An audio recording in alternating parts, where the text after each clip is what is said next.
Beerbolning romani Maymunlar sayyorasi azizlar. Bu kitobda maymunlar 3 ta jamiyatga bo'linadi. Orangutanlar, shimpanzelar va gorillalar.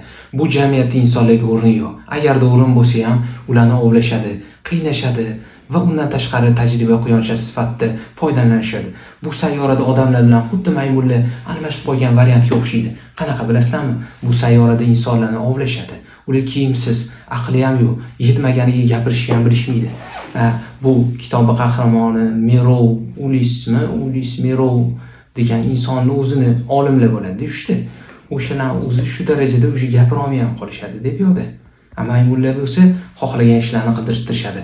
Bu asarda juda ham ko'p narsalar yozilingan, olib chiqilingan, lekin Maymunlar sayyorasi kinosi bilan buni taqqoslamanglar, bu umuman boshqacha. Va bu kitobda endi men ayta olmagan narsalarim bo'lsa, yaxshi narsalar bo'lsa o'zingizlar to'ldirib ketinglar. Rahmat, sizlar bilan Sirojiddin Hamidov bo'ldi. Yaxshi rahmat.